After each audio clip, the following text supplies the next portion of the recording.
given what we're doing, and I think it's the most important thing that I can be doing right now. There are so many people who are sick, and if this can help them, people have to know about this. It's fantastic that I get to share this with my family, that we're doing this together, and that we both feel so passionately about it. She was on over 40 different medicines. She had been on methotrexate and Plaquenil, one of those which nearly destroyed her vision.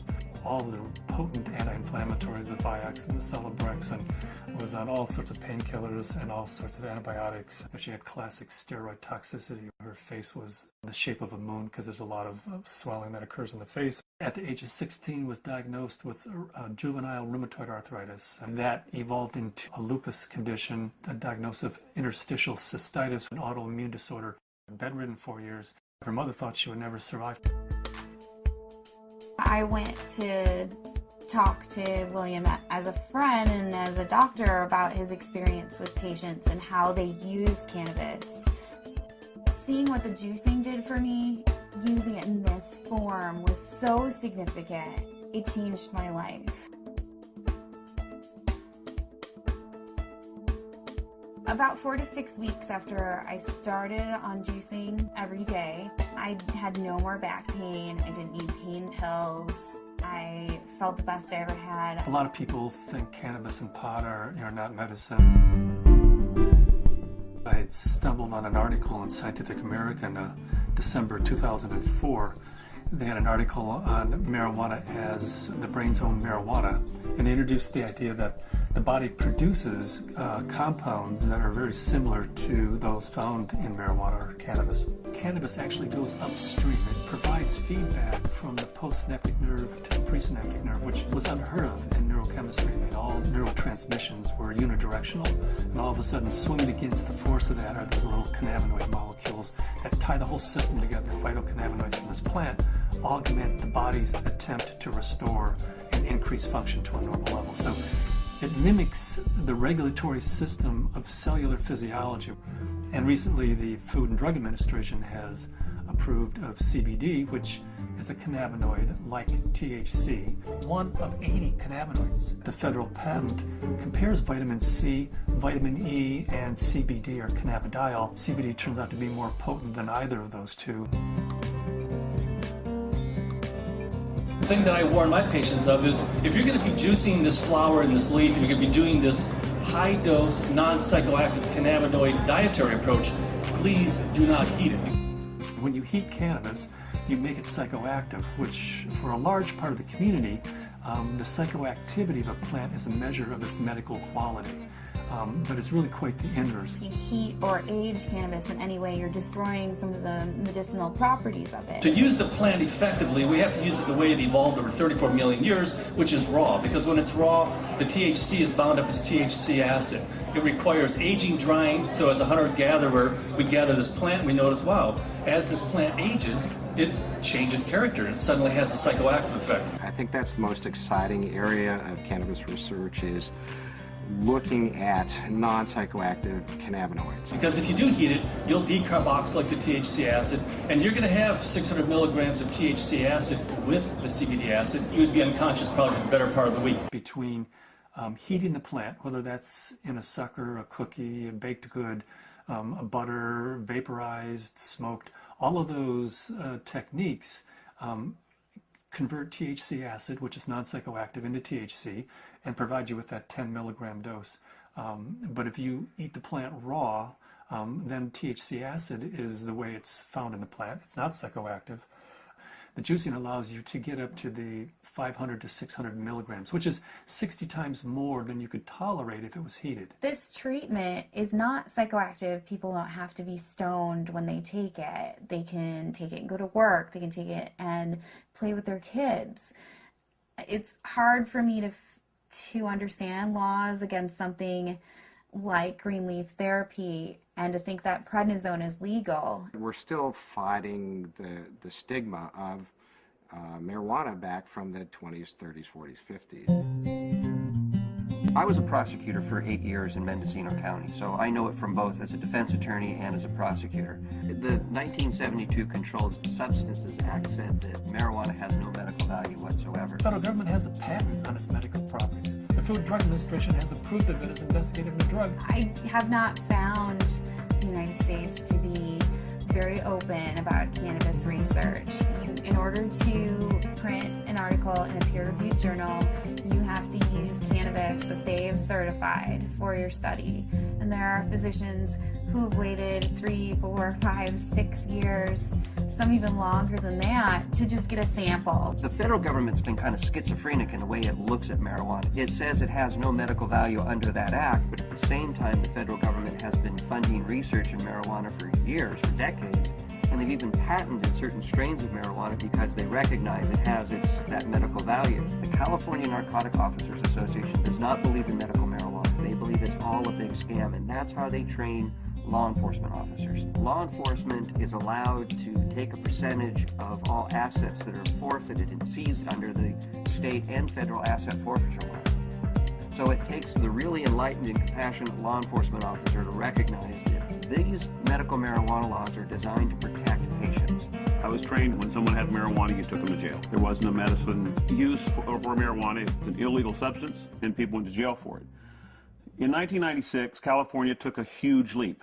I didn't support Proposition 215 because of the education I had, the experience I had, and what I had seen through the illegal marijuana gardens that I had seen throughout my career.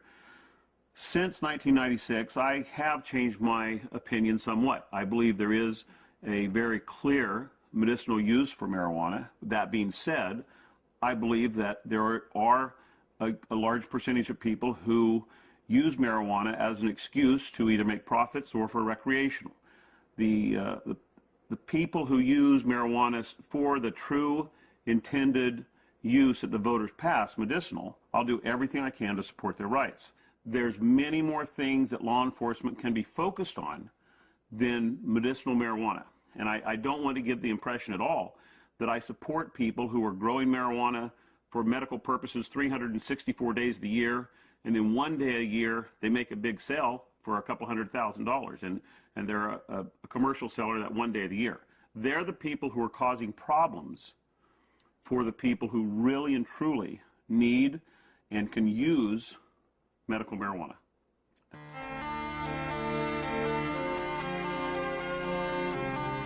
Terrifying, to be told as a parent that your child does have a tumor in her brain.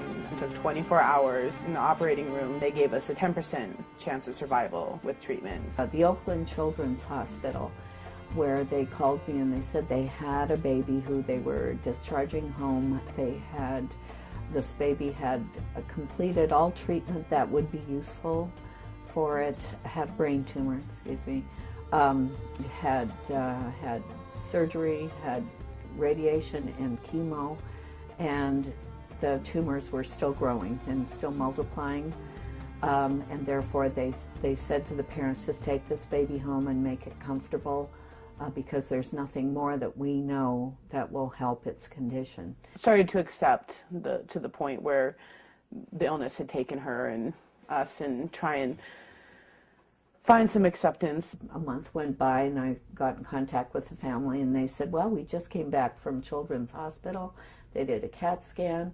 The tumors have shrunk and there are fewer of them. And they said, I'll tell you what we've been doing. We've been juicing the fan leaves of the marijuana plant and giving our baby a shot glass of this juice every day. This is like this wonderful hospice story. She is no longer on hospice. I brought the oxygen concentrator back. It's just one of those wonderful success stories. The plant is a pretty amazing plant because it appears that the juice of this plant is saving this baby's life. Here we have something that can really change people's lives. I mean, I was laying in bed, catheterized, thinking that physicians were just trying to make me comfortable. They really didn't think that there was anything more that they could do, and that I may not live to be 30, which I am now. That was the best I could hope for. the best I could hope for was taking enough methadone and Percocet every day that I just didn't feel anything at all. I had gotten in touch with Dr. Courtney because we had received a doctor's recommendation from one of his patients, and in it asked that they start juicing the leaves and having capsules and a few other items which I didn't know anything about. So after I contacted him, I was really excited to hear that there might be some other alternatives to the smoking of the cannabis. These are friends we've had in the past year. They said, your father's not the same as he was when we first met him, and he seems to be much more alive and much, doing a lot more and more active. And I had informed them that it was because of the juice that he had been taking. Right after we started juicing, that he seemed to be more active. We would do things out in the garage more, and he wouldn't spend so much time in his chair. But we have ran out periodically in the last year and a half, and that's what made me convinced that he needed it, because when he would run out, he would have trouble getting out of the car. I had 4 doctors tell me that I should have a hysterectomy. You either have no ovaries, or at the very least you're sterile. That my endometriosis was so bad I would never be able to have a child. Despite very potent birth control, despite being sterile, Zahaya decided she was going to come join the party.